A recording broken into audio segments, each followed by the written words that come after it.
बोलो श्री कृष्ण प्यारे की जय। सतगुरु महाराज की जय। इन विध साथ जी जागिए, बताए देऊ रे जीवन। इन विध साथ जी जागिए, बताए देऊ रे जीवन। श्याम श्यामा जी साथ जी, श्याम श्यामा जी साथ जी। जित बैठे चौक वतन, इन विध साथ जी जागिए, बताए देऊ रे जीवन। याद करो सोई सायत, जो हंसने मांग्या खेल। याद करो सोई सायत, जो हंसने मांग्या खेल। सो खेल खुशहाली लेके, सो खेल खुशहाली लेके, उठो कीजिए केली, उठो कीजिए केली। इन विध साथ जी जागिए, बताए देऊ रे जीवन। सूरत एके राखिए, मूल मिलावे माहे। सूरत के ही राखिए, मूल मिलावे माहे। श्याम श्यामा जी साथ जी, श्याम श्यामा जी साथ जी। तले भोम बैठे हैं जाहे, तले भोम बैठे हैं जाहे। इन विद साथ जी जागिए, बताए देऊ रे जीवन।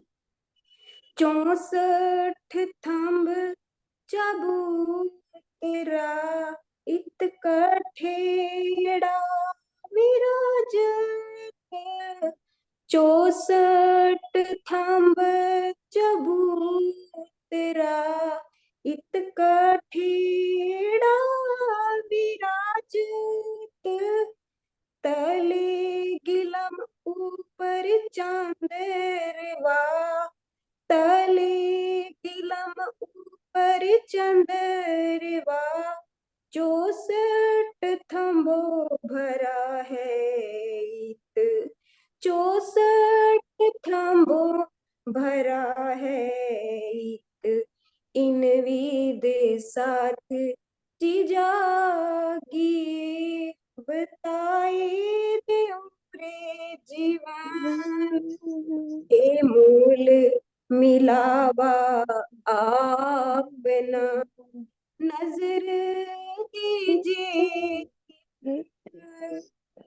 ए मूल मिलावा आपना, नजर दीजिए।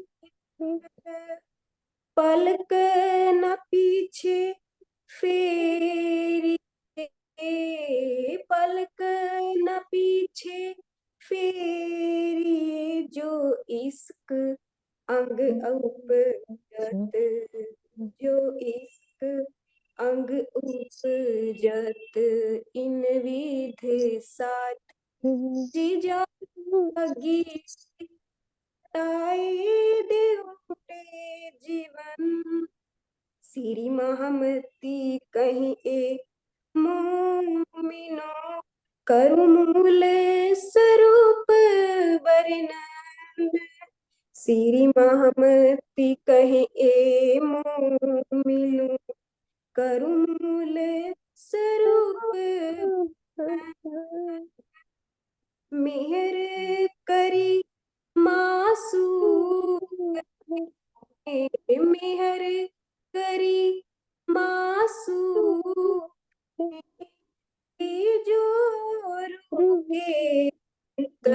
सकरण लीजो रूह के अंत सकरण इन विध साथ जिजागिए बताए देऊं रे जीवन श्याम श्यामा जी साथ जी श्याम श्यामा जी साथ जी जित बैठे चौक वतन इन विध साथ जी जागिए इन विध साथ जी जागिए।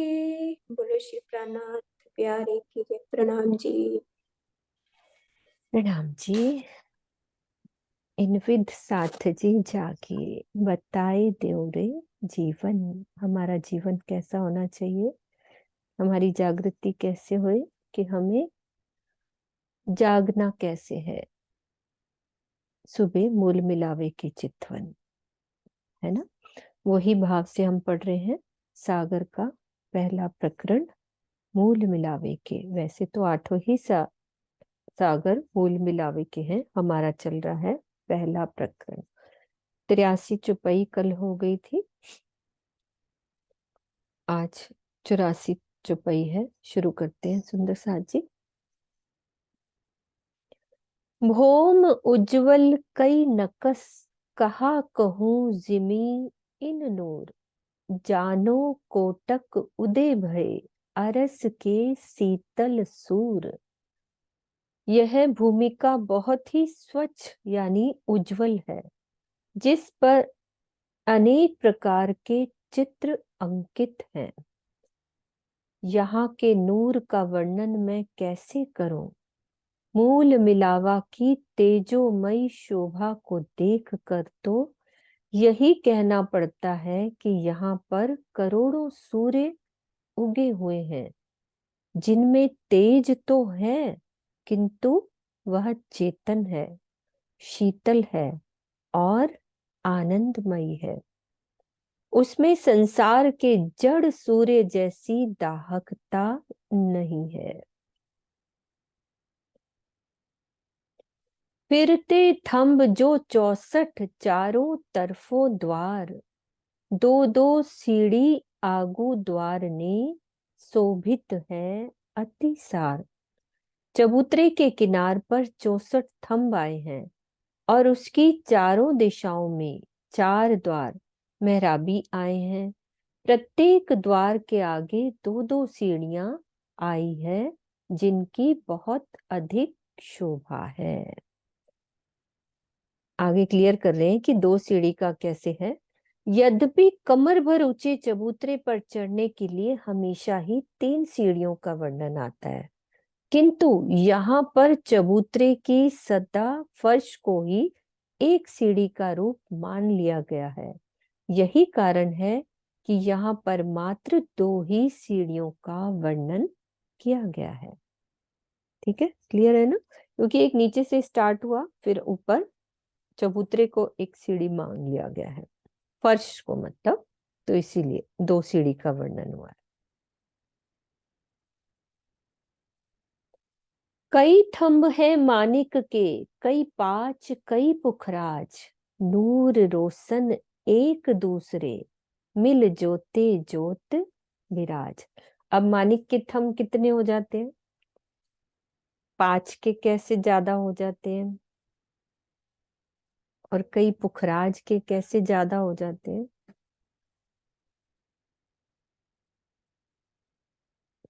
बता सकते हैं सुंदर साथ जी।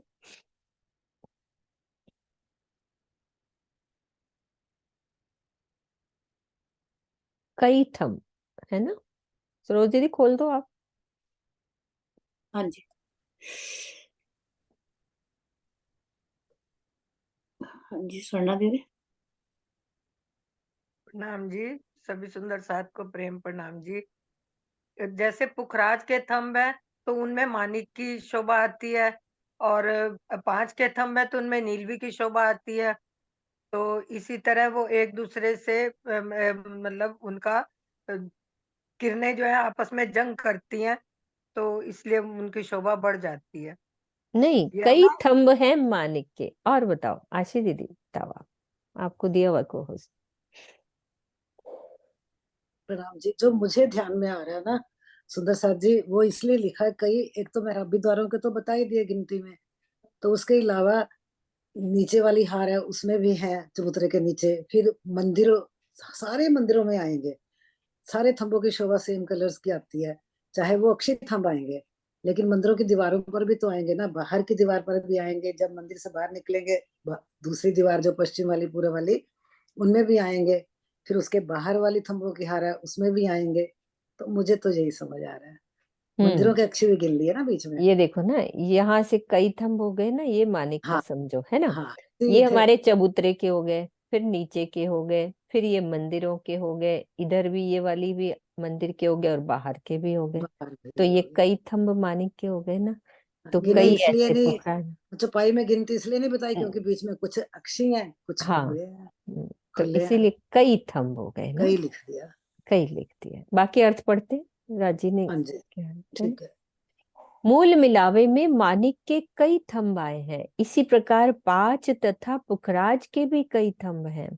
सभी नूरमयी आभा से प्रकाशमान हैं और एक थंबे की ज्योति दूसरे की ज्योति में मिलकर अलौकिक शोभा को उत्पन्न कर रही है।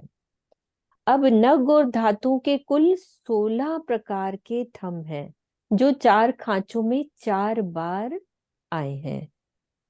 हाँ सुनीता दीदी, आपको दिया हुआ है मैंने कोहोस, बोलो। इस प्रकार प्रत्येक थंब एक हार में 4 बार आया है। यही मेरे माइंड में आ रहा था कि चार खांचे ना, पूरब से आप दक्षिण की तरफ जाइए तब या भी पूरब वो हो से उत्तर जाता है, की पूरा तरफ जाइए। 4 खांचे हो जाते हैं। हाँ, वो चार खांचों में चार थंब आएंगे, साम सामी। वो भी हो जाते हैं, है ना, हाँ, साम और सामी। तीनों तीनों जो हारे आएंगे उनमें भी थंब उनमें आएंगे। भी हो गए। और वैसे भी यहाँ से एक खांचा यहाँ से लिया तो वो भी गिना जाता है ना। हाँ, और अक्षी थंब भी हो गए। और अक्सी भी थंब हो गए। मानिक के तो दीदी, मानिक के तो ये वाले जैसे यहाँ से स्टार्ट हुए तो आएंगे तो दीदी इधर, और ये इधर इसके पास जो सामने आया है, जैसे पुखराज के पास मानिक हो गया इधर, है ना, और इधर मानिक है, तो आएंगे तो ये आमने सामने। इधर बाकी इधर वाले खांचों में मानिक आएगा क्या? हाँ आएगा ना। हाँ।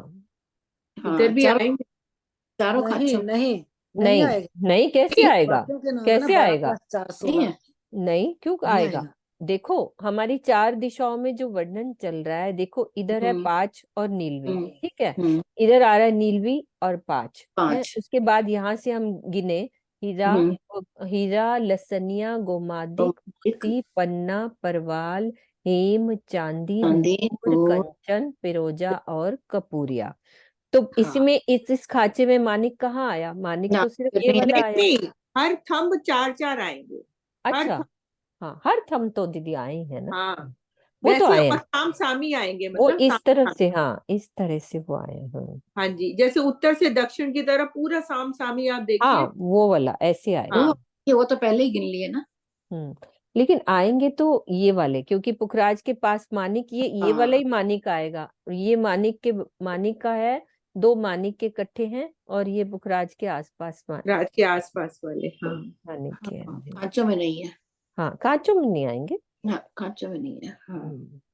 कभी ध्यान ही नहीं किया ना आज, अच्छा से वो चौपाई आ गई ना तो हाँ उस हिसाब से। तो इस प्रकार प्रत्येक थंब एक हार में 4 बार आया, नेचुरली 4 बार आया ना। और हम्म 3 हारों में प्रत्येक नग या धातु के थंब मानिक, 5 और पुखराज आदि 12 की संख्या में आए हैं। वो 12 की संख्या में हो गए ना इधर वाले खांचे के। कई लसनिया नीलवी, एक थंब एक रंग, यूं फिरते थंब नंगन के, जुदे जुदे सब नंग। लसनिया और नीलवी आदि के भी कई 12-12 थंब आए हैं। एक थंब का एक ही मुख्य रंग है। इस प्रकार चबूतरे की किनार पर चारों ओर नगों के थंब आए हैं। सभी नग अलग अलग स्थानों पर आए हैं। तो इस चौपाई के चौथे चरण का भाव ये है, जुदे जुदे सब नंग का भाव ये है कि एक ही प्रकार के 4 थंब एक ही जगह नहीं है, बल्कि चारों खांचों में अलग अलग स्थानों पर आए हैं। तो अलग अलग स्थान ही हो गए ना, उसके पास वाला हो गया। 16 थंबो कठेड़ा, यूं थंब कठेड़ा किनार, कठेड़ा थंबो लगता 16 16 तरफ 4। चबूतरे के किनार पर चारों खांचों, चारों भाग में 16 16 थंब है। प्रत्येक खांचे में 16 थंब के मध्य कठेड़े की शोभा आई है। इस प्रकार चारों खांचों में 16 16 थंबों के मध्य कठेड़े की शोभा है। चारों दिशाओं में 3 3 सीढ़ियां उतरी हैं, उनके सामने कठेड़ा नहीं आया। बाकी जगह में 16 16 थंबों के मध्य कठेड़ा आया है। इस प्रकार थंब व कठेड़े के 4 भाग बन जाते हैं। थंब थंब को देखत, जो सूर के सामी सूर, बढ़त है बीच रोशनी, क्यों कहूं नूर को नूर। एक थंब के सामने दूसरा थंब इस प्रकार स्थित है, जैसे एक सूर्य के सामने दूसरा सूर्य। इन थंबों से निकलने वाली नूरमयी ज्योति जब आपस में मिलती है तो वहां पर बहुत अधिक ज्योति दृष्टिगोचर होती है, जिसका वर्णन करना असंभव है। अब ये कहाँ की बात कही हुई है कि इन थंबों से निकलने वाली नूरमयी ज्योति जब आपस में मिलती है, सेंटर की पॉइंट की बात करिए ना। जैसे ये थंब की ज्योति यहां से इधर से इधर, तो ज्योति जो मिलेगी तो उस जगह का वर्णन कर रहे हैं कि वो कितनी, और सभी की ज्योतियां जब सेंटर में आ रही होंगी, आपस में टकरा रही होंगी, तो सोचो कितना कलरफुल ये नक्शा देखने में इतना सुंदर लग रहा है कि हरे की ज्योति इधर से नीले में मिल रही है, फिर इसकी नीले में मिल रही है, सफेद की इधर से मिल रही है। चारों तरफ से जब ज्योति टकराती हुई, ये कितने सूरज हो गए, 64 सूरज आपस में टकराते हैं। और फिर वहां युगल पिया बैठे हैं, फिर बीच विराजमान में विराजमान, सिंहासन। उन्हीं से ही थंबों की रोशनी हो रही है। ऐसे राज्य से ही नूर है ना इन थंबों का। कितना ही सुंदर समा होता होगा, कितने प्यारे रूहों के मुख चमकते होंगे। हाँ जी शीतल दीदी। ऐसा भाव आता है ना कि जैसे 64 थंबों का जो नूर है, ऐसे साम सामी जंग करते हैं, एक दूसरे से ज्यादा अपने आप को जैसे कहते हैं ना इतराते हैं। वो सोचते हैं कि ये मेरा नूर है, राजी हंसते हैं कि क्या बात है, ये नूर तो मेरा है, जो इन स्तंभों में भी आ गया है। तो ऐसी शोभा राजी, अब राजी के अंदर से निकला ये सब नूर है जो थंबों में भी आ रहा है। थंब भी इतराते हैं और राजी भी हंसते हैं। ऐसी शोभा लगती है, क्या लगता तो होगा तब। और एक शोभा, और ये मान लो बीच में सुंदर साथ भराए के बैठे हैं ना, राय के बैठे हैं। तो तो वो शोभा भी दिल में लाए कि सुंदर साथ कैसे भरा के बैठे हैं, है ना। सही बात है। कितनी और प्यारी। आभूषणों उन्होंने का रूहों नूर, ने रंग बिरंगी वस्त्रों का साड़ियां नूर, पहनी है, साड़ियां हाँ वही ना, पहनी है, उसका वस्त्रों नूर। का नूर, आभूषणों का नूर, रांची के हृदय का नूर, थंबों का नूर, आसमान का नूर, धरती का नूर, नूर ही नूर, नूर ही नूर। नूर की परिक्रमा आती है ना, उसमें यही आता है ना, बात है। जो नूर की परिक्रमा में नूर ऐसे सागर हो रहा, कभी कह देते हैं नूर हाँ सागर हो रहा, कभी कह देते हैं नूर का अंबार। अंबार झलक रहा है, मतलब क्या कहें, कुछ शब्द ही इतने हैं। अब सुंदर सा जी, मूल मिलावे की शोभा तो हमें अच्छे से दिल में बस जानी चाहिए ना कुछ, और वैसे तो सारी राज्य बसा रहे हैं, मूल मिलावे की शोभा तो एक एक थंब, एक एक मंदिर, फिर सखियां हम कैसे बैठे हैं, राज्य कैसे नूर की और बैठे हैं। तो परिभाषा भी तो ज्ञान अभी समझ दृष्टि आई से है ना। ये भी पता लग गया कि थंब भी तो राजी है। हाँ हाँ वही तो वही तो हाँ, नूर के थंब है जो, वही तो इतराते हैं कि मेरी तो नूर की परिभाषा भी अभी पता चली है कि नूर अभी है क्या। है क्या। बिल्कुल, नूर के अंदर स्वरूप कितना शीतल, उज्जवल, हाँ, रूप और स्वरूप की आई थी ना सुगंधित। चौपाई कल परसों। हाँ वही ना, रूप भी नूर है, स्वरूप भी नूर है, सुबह नूर है। No doubt. स्वरूप में राज्य है, और लेकिन नूरी जो बाहर से चित्रामन, रूप है, नूरी वो जवेरों की पुतलियां बीच में, नूरी पशु पक्षी, उनका भी तेज, उनका भी नूर। सबका नूरी कल अपन स्वरूप पढ़ है। रहे थे ना, एक ही दीवार में सारी जोगबाई, सारी हाँ सारी वनस्पति, जो हाँ बिल्कुल सारी जितनी समझ लो, पशु पक्षी वनस्पति, जितने भी हाँ, फूल पौधे फल, सब कुछ अंकित है यहाँ पे, और सब चेतन है। सब चेतन है। हर थंब में पूरा मूल मिलावा दिखाई देता है यहाँ पे, हर थंब में। जैसे हौज को असर ताल में एक पत्ते में पूरा हौज का असर ताल दिखाई देता है, पूरा हौज को असर दिखाई देता है। हाँ हर आनंद थंब है। में रांची नजर आते हैं, था रांची का मुख नजर आता है हर थंब में। जितना वर्णन कर लो, जितने भाव निकल आए उतना ही आनंद आता है ना।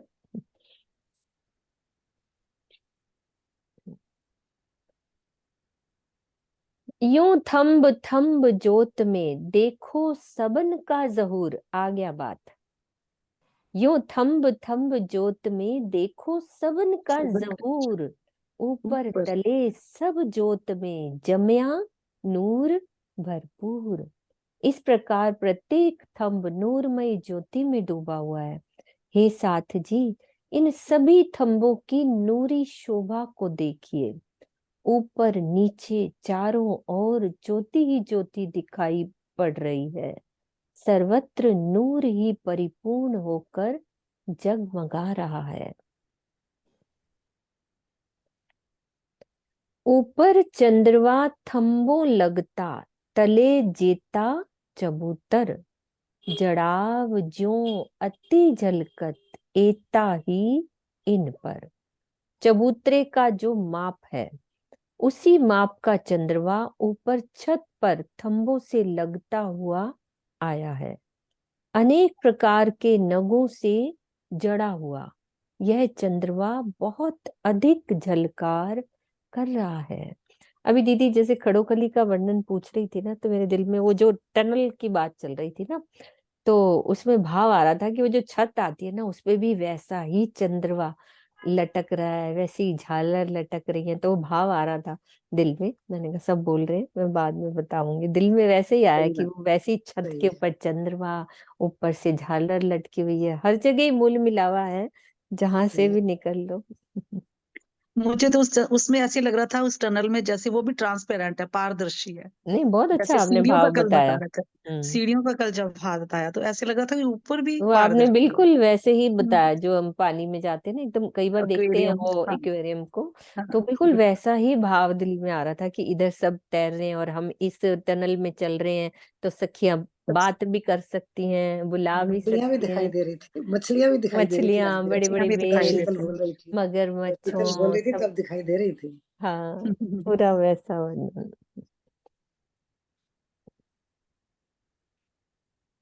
कई रंगों के जवेर करत जोत अपार, कई बेल फूल पात नकस, ए सिफत ना आवे सुमार। चंद्रमा के अंदर अनेक रंगों के ज्वारात जड़े हुए हैं, जिनकी अपार ज्योति फैल रही है। अनेक प्रकार की लताओं, फूलों और पत्तियों के चित्र चंद्रमा के अंदर बने हुए हैं, जिनकी शोभा को शब्दों में नहीं बांधा जा सकता, सीमित नहीं किया जा सकता।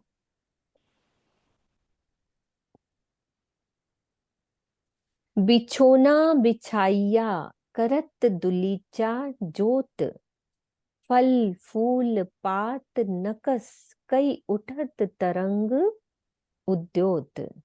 नीचे चबूतरे पर अति सुंदर गिलम दुलीचा कह लो, बिछोना बिछी हुई है, जिसमें नूरमयी ज्योति निकल रही है। करत दुलीचा जोत। इस दुलीचे पर अनेक प्रकार के फलों, फूलों और पत्तियों के चित्र बने हुए हैं, जिनसे नूरमयी प्रकाश की तरंगे उठती रहती हैं। वो फल भी चेतन है, वो पत्तियां भी बातें करती हैं, वो चित्र बने हुए हैं।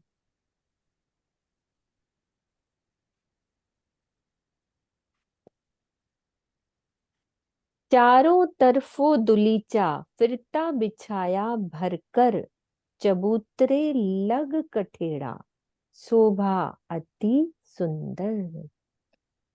चारों तरफों संपूर्ण चबूतरे पर कठेड़े तक गिलम बिछी हुई है। इस प्रकार इसकी बहुत सुंदर शोभा हो रही है। अब डोरी का वर्णन आ रहा है। क्यों कहूं रंग दुलीचे, फिरती डोरी चार, श्याम श्वेत हरी जरद, ए फिरती जोत किनार। दुलीचे के रंग की सुंदरता का वर्णन कैसे करूं? उसकी किनार पर काले, श्वेत, हरे और पीले रंग की चार डोरियां आई हैं, जो ज्योति के समान चमक रही हैं। श्याम, श्वेत, हरी और जर्द। कई विध के कटाव, कई बिरख बेल नकस, पात फूल बीच फिरते, और पे और सरस। इस गिलम पर अनेक प्रकार के बेल बूटे अंकित हैं। अनेक प्रकार के वृक्षों और लताओं के चित्र बने हुए हैं, जिनके बीच उनकी पत्तियों और फूलों के बने हुए चित्र एक दूसरे की अपेक्षा अधिक सुंदर आए हैं। लग कठेड़े तकिए। अब तकियों का वर्णन आ रहा है। क्यों कहूं तकियों रंग, 12,000 दाब बैठियां, एक दूजे के संग। कठेड़े से लगकर तकिए आए हुए हैं, जिनके रंगों की सुंदरता का वर्णन कैसे करूं? 12,000 सखियां तकियों के सहारे एक साथ बैठी हुई हैं। अब इसमें संशय होता है कि जब केवल कठेड़े से लगकर ही तकिए आए हैं और तकियों के सारे ही सखियां बैठी हैं सहारे, तो ये कैसे संभव है कि संपूर्ण 12,000 सखियां तकियों के सहारे बैठ सके? क्योंकि सखियां तो कठेड़े से लगकर सिंहासन तक चारों ओर बैठी हुई हैं। तो इस संबंध में सागर ग्रंथ प्रकरण 2 चौपाई 11 का क्या कथन है? जो मिल बैठियां बीच में, यो ही बैठियां गिरदवाए। इसके समाधान में यही कहा जा सकता है कि परमधाम में वाहिदत की लीला है, जिसके अनुसार यदि कुछ सखियां तकियों के सहारे बैठी हैं, तो सभी को अनुभव होगा कि हम भी तकियों के सहारे ही बैठी हुई हैं। वहां किसी भी क्षेत्र में कोई भी किसी से कम नहीं है। इसी भाव को दर्शाने के लिए 12,000 सखियों को तकिए के सहारे बैठा हुआ कहा गया है, जबकि इस संसार के लौकिक व्यवहार के अनुसार ऐसा होना संभव नहीं है, क्योंकि वे आपस में इस प्रकार सट सट कर बैठी हैं कि उनके बीच में उंगली भी नहीं जा सकती। तो शोभा के लिए पीछे तकिए कठेड़े पर लगे हैं, बाकी तो सब मिलके ही बैठे हैं ना। ए मेला। हाँ जी सुनीता दीदी खोलो आप।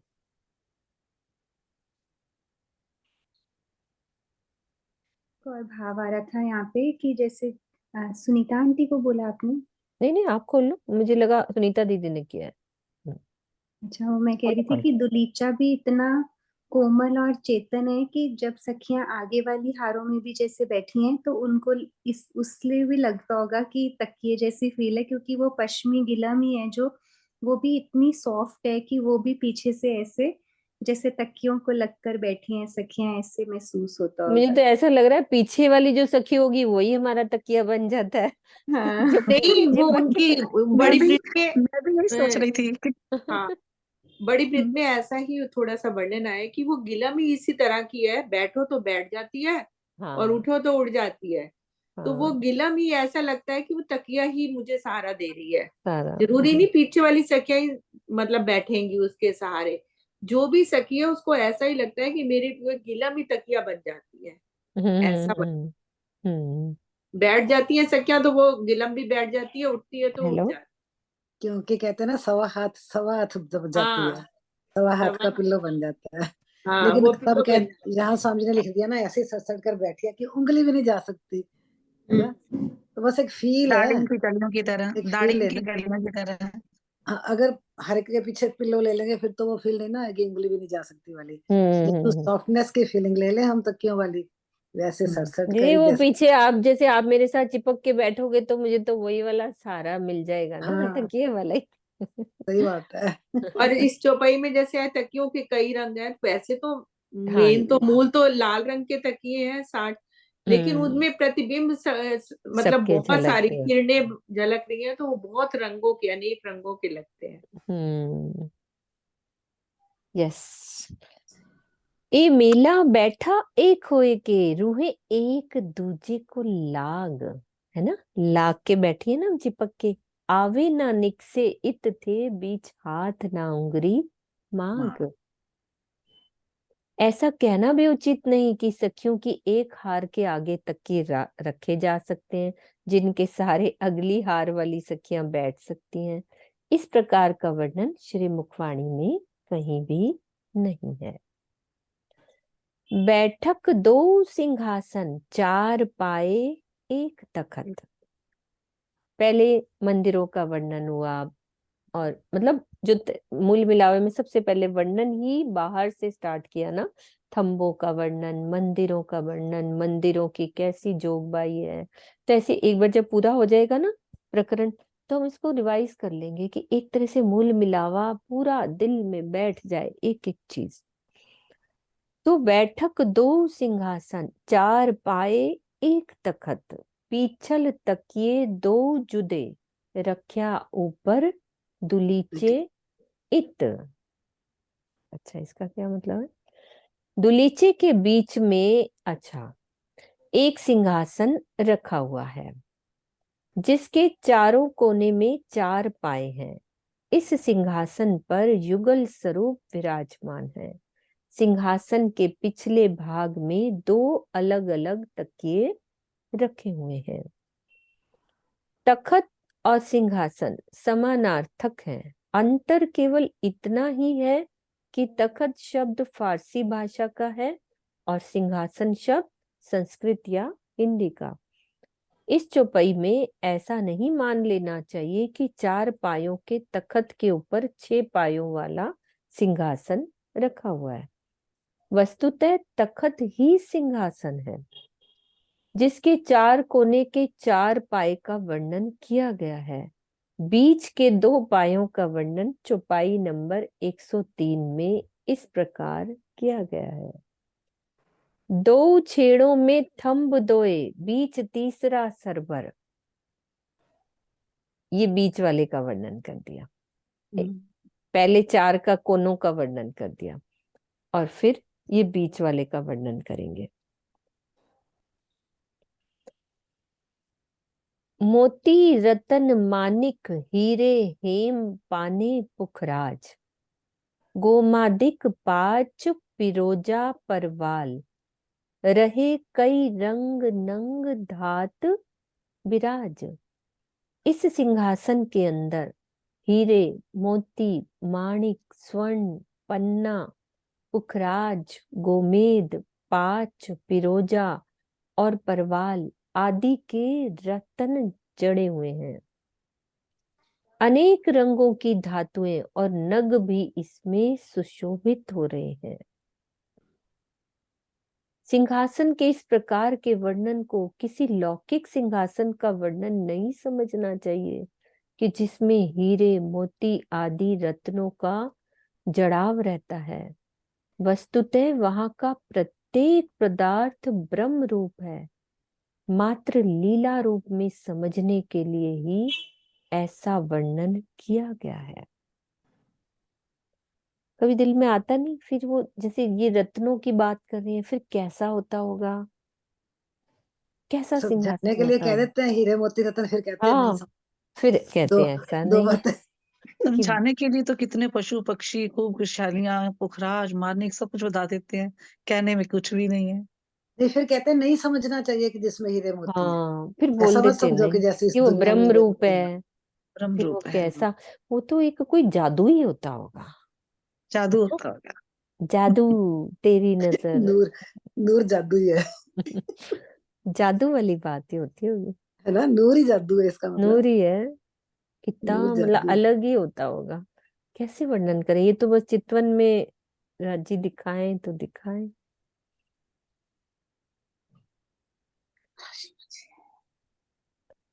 नंग नाम केते कहूं, कहूं केती अरस धात, वर्णन तखत अरस का, कहे जुबां सुपन नंग जात।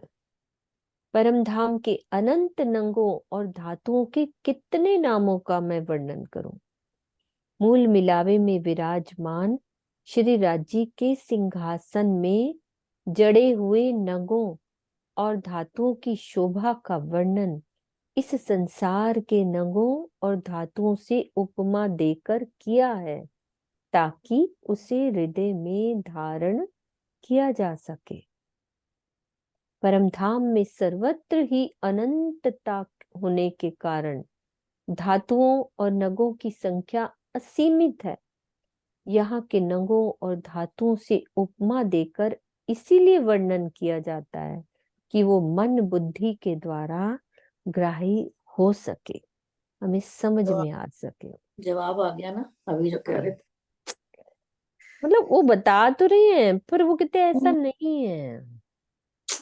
बस एक होता है ना, क्योंकि यहाँ की चीजें हमें इतनी सुंदर लगती है, यहाँ के नग देखने जाओ कितने जड़ाऊ होते हैं, क्या होता है, तो और कैसे समझाएं। अब वो तो चेतन है ना, बस फर्क इतना है कि वहां, यहाँ जड़ है, वहां तो सब चेतन है, और पल में कितने ही रंग बदलते जाते हैं।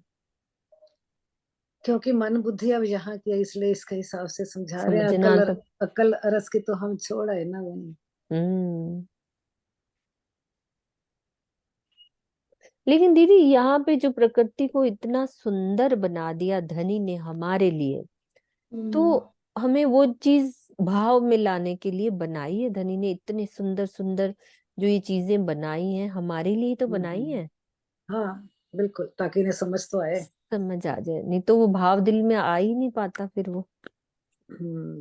अब उसमें बिल्कुल। फिर हम परम धाम के गुण भी साथ जोड़ लेना कि वो चेतन है, वो हम्म, माधुर्य है, और शीतलता लिए हुए, जैसे चुभते नहीं है, मतलब उसमें उनके गुण और भर देना इन चीजों में, ऐड कर दे। ऐड कर देना, तो फिर थोड़ी सी शोभा दिल में बनती है बनती राज्य है। की मेहर से हाँ, कि हाँ। जैसे चरण कमलों के आभूषण है, तो हाँ। उनमें बस थोड़ा सा, ठीक कह रहे हो आप। हम्म। समझ गई मैं। है ना, भाव दिल में, जैसे जैसे वो नग ले, हम यहाँ का माणिक नग ले, अब वो माणिक चेतन है ना, वो यहाँ के तो नग चुभते हैं ना हाथ में, तो कितने शीतलता लिए होंगे, और उसमें खुशबू कितनी होगी, और वो बात भी करते हैं, पल में हाथ लगाते ही वो और कितने खिल रंग बदलते होंगे, है ना, खिल हाथ जाते पे हैं। लगाते ही हमारे हाथ पे उतर आते होंगे, जादू हो जाता है ना। हाँ, फिर लगता है भी नूर के ही बने हैं, जहाँ नूर वाले के लोगों के नहीं है, नूर के ही बने हैं। नूर के और बने। एक उस नूर लाल से ही अलग रंग अलग में डिजाइन बने। कितने सारे लाल रंग एक लाल रंग में से निकलते हैं। जैसे यहाँ हम लाल देखते हैं तो हमें लाल दिखता लाली है, हरा दिखता है, देखते हाँ। हैं तो हरा दिखता है। तो वहां पे अगर हम हरा देख रहे हैं तो उसमें कोई लाइट ग्रीन तो कोई डार्क ग्रीन तो कोई येलो ग्रीन, हम्म, डिफरेंट कलर्स एक ही नग में से भी निकलेंगे। निकलेंगे। तो ये राजीव महाराज थोड़ा सा तफावत कर देते हैं ना। एपी सिंह जी लिख रहे हैं ना, क्योंकि वो सब चेतन है, यहाँ हम्म, जड़ है। ये जड़ है, ये चीजें तो कंपैरिजन इस हिसाब से कर सकते हैं ना। अभी जड़ को लेके उसमें ऐड कर दे हम राज्य के ऐड कर नूर। दे, है ना, नूर, राज्य के तत्व, नूर तत्व ऐड हाँ, कर, नूर तत्व के गुण जो सारे वो ऐड कर दे। वो ऐड करें तो थोड़ी सी शोभा बन जाती है। बनती है। हम्म। वो भी राजी हमें करा रहे हैं, ये ऐड ऑन भी राजी करा रहे हैं, है ना। जमाना आ गया ना एड ऑन का, बेसिक ले लो एड ऑन ले लो। हाँ। चार थंब चार खूंट के, छतरी शोभा अति जोर, जो कदी नैनो देखिए, तो झूठे तन बंद देवे तोर। सिंहासन के चारों कोनों में चार थंब आए हैं और युगल स्वरूप के बैठने की जगह के ऊपर दो छतरियां आई हैं, जिनकी शोभा बहुत अधिक है। यदि आत्म चक्षुओं से वह शोभा दिख जाए तो इस झूठे शरीर का बंधन टूट जाए। चार थंब आए हैं और ऊपर छतरी। ये तो पूर्ण रूप से स्पष्ट है कि छतरी एक नहीं बल्कि दो की संख्या में है, दोनों के ऊपर है ना। शरीर के बंधन टूटने का तात्पर्य शरीर छूटना नहीं, बल्कि शरीर के मोह अहम से रहित हो जाना। इसी को किरंतन ग्रंथ में इस प्रकार दर्शाया गया है। कैसे? लागी वाली कछु और न देखे, पिंड ब्रह्मांड वाको हैरी नाही, वो खेलत प्रेमे पार पियासो, देखन को तन सागर माही। तो ये लागी वाली ही तो बैठी हुई हैं 3:15 बजे की, जो उठती नहीं है ना। इन दोनों लाइनों को गा दो हाँ मीनू, गाओ गाओ, हल्का सा गाओ। लागी वाली, बोलो बोलो, कोई बात नहीं, आप बोलो। मैंने बोल मीनू बोल। लागी वाली कछु और न देखे, पिया में दिन रे। मैं तो भजन बोलने लग गई, आप ये कोई वाला बात, बोल दो कोई किरण। बात। पिया रस में मगन हो, पिया रस में मगन भई, ना कछु मुख से कहे, लागी वाली कछु और न देखे, पिया में दिन रैन रहे। बोलो, ये वाली ट्यून किसी को आती है किरंतन की? पिंड कोई ब्रह्म। नहीं, आगे चलो आगे चलो। ठीक है दीदी। दिखा दिया, राजी कहते हैं आंखें बंद करो, सिंहासन के चार पाए दिखाए ना कोने हाँ वाले। जी, हाँ जी, और हाँ अब जी। दो छतरियां, अब दो आगे चलते छतरियां, हैं। ठीक है। पीछल तकिए दो तरफों, अनु बीच। प्यारी आती है, अनु बोले, आती अनु है? आ जाओ। अनु अनु आई, आती है अनु, तो बोलो, हाँ बिल्कुल, आ जाओ। अनु आ जाओ। कहाँ है, मैं देखती हूँ। अनु को आता है तो जरूर बोलो। हाँ अनु आई है, रेजन अनु किया। शर्मा, ये हाँ हाँ खुला है। हाँ जी, हाँ जी, बोलो बोलो। अनु, आप ये 2 लाइनें बोल लो, फिर आगे छुपाई लेते अनु बोलो, हाँ अनु। जी, हैं। हाँ हाँ जी। जी। एक अग्नि तेरे बिरहा की, दूजी इश्क की होए। एक अग्नि हो, एक अग्नि हो, एक अग्नि तेरे बिरहा की, दूजी इश्क की हो। जब लगना तुझे देखूं प्रीतम, जब लगना तुझे देखूं प्रीतम, चैन नाई मोहे, लागी वाली कछु और न देखे, पिया में दिन रैन रहे, लागी वाली कछु और न देखे, पिया में दिन रैन रहे। प्रणाम जी। प्रणाम अनु, प्रणाम। प्रणाम प्रणाम अनु, जी। दिखाने नजर आ गई अनु में। पीछल तकिए दो तरफों, बीच चढ़ती कांगरी चार, फूल पात बेल कटाव कई, जुबां कहा कहे नकस अपार। युगल स्वरूप के पीछे की ओर जो 2 तकिए हैं तथा 2 तकिए दाएं बाएं दोनों ओर है, एक तकिया बीच में है। इस प्रकार कुल 5 तकियों की शोभा आई है। इनके बीच में चारों कोनों के चारों डांडों पर चढ़ती हुई कांगरी की शोभा है।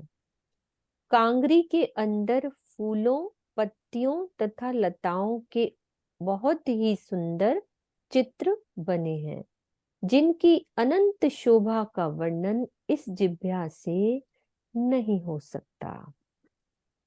जो डंडे हैं ना, जिस तकियों की शोभा बता दी, और जो 4 डांडे हैं उन पे चढ़ती कांगरी, इस तरह से चढ़ती कांगरी की शोभा है ना। बीच चढ़ती कांगरी 4, यही है ना सुनीता दीदी? है हाँ ना? जी, वही है। हाँ, यही है।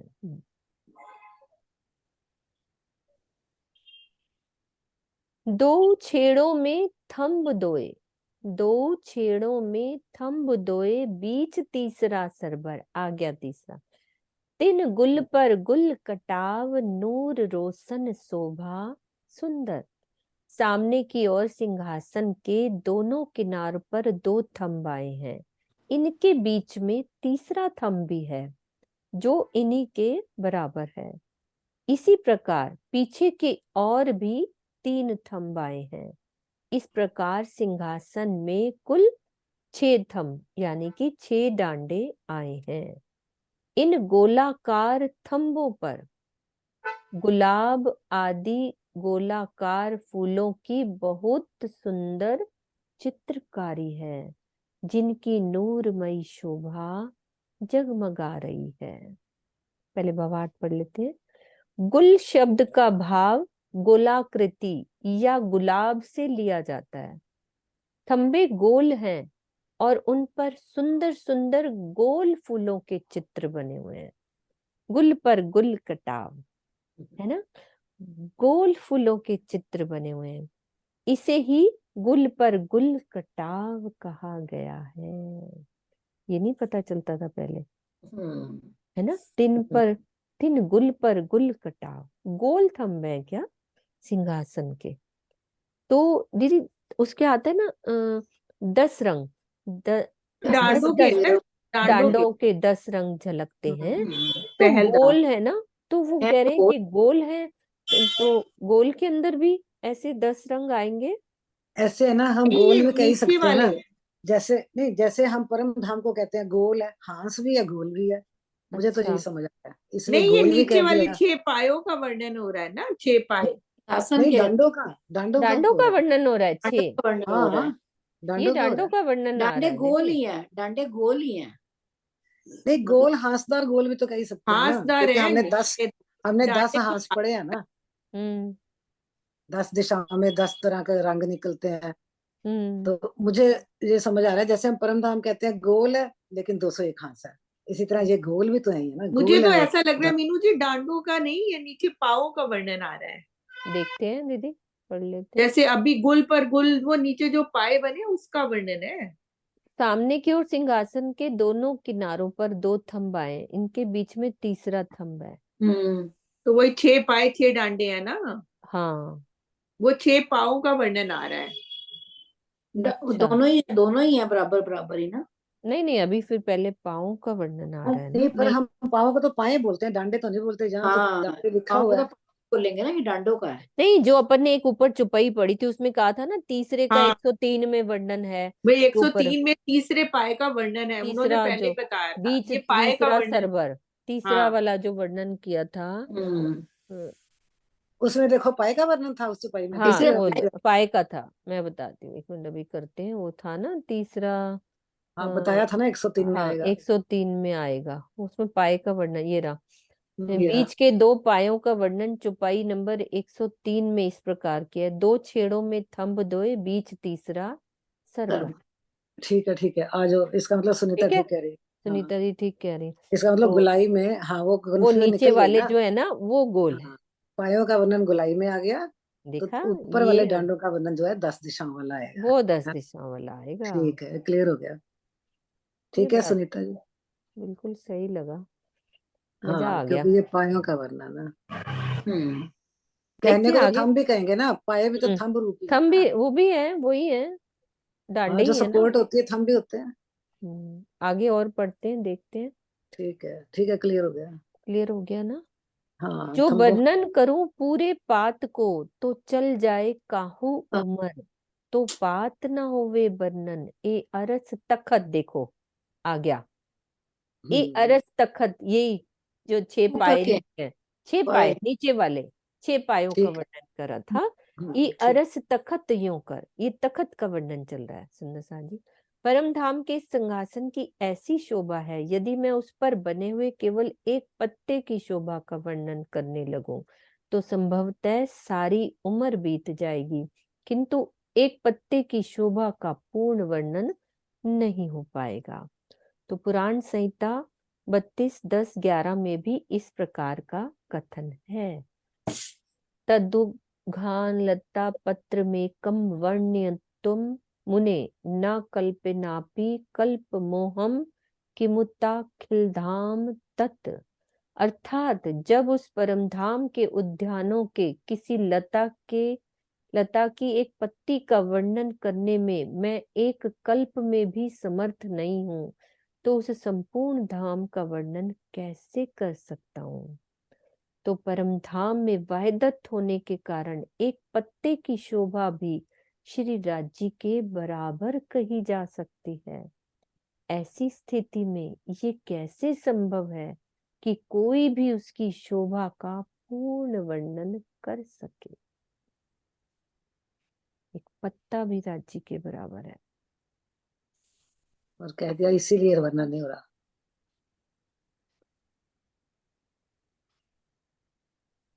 एक पात कई बेल कांगरी, बेल फूल पात कटाव, तिन बेलों पात कई बेले, ऐसे बारीक अति जड़ाव। एक पत्ते के अंदर कई प्रकार की लताओं की कांगरी आई है, उन बेलों लताओं में अनेक प्रकार के फूलों पत्तियों के चित्र अंकित हैं। उन बेलों की पत्तियों में भी कई प्रकार की बेलें बनी, तो बहुत ही एक के अंदर एक बता रहे हैं। इन बेलों की पत्तियों में भी कई प्रकार की बेलें बनी हुई हैं। इस प्रकार एक ही पत्ती के अंदर बहुत ही सूक्ष्म चित्रकारी बनी हुई है। बहुत ही गहरा वर्णन है एक पत्ती का भी, है ना। यहीं तक करते हैं सुंदर साथ जी। तभी तो राजी कहते हैं ना कि देखने के लिए भी रूह के नैनों से देखना देखना पड़ेगा अंदर तक। यही तो राज्य की ये निज बुद्धि चल रही है चित्रा, कि ये निज बुद्धि से राज्य हमें एक बूंद अंदर डाल रहे हैं कि देखो कितनी शोभा है राज्य की।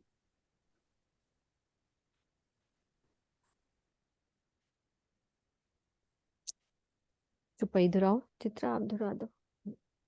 हाँ जी। एक पात कई बेल कांगरी, बेल फूल पात कटाव, तिन बेलों पात कई बेलें, ऐसे बारीक अति जड़ाव, ऐसे बारीक अति जड़ाव। बोलो श्री प्राणनाथ प्यारे की जय, श्री सतगुरु महाराज की जय, पन्ना धाम की जय, सर्व सुंदर साथ की जय। प्रणाम जी। प्रणाम जी, प्रणाम जी, प्रणाम जी। सबको प्रेम प्रणाम।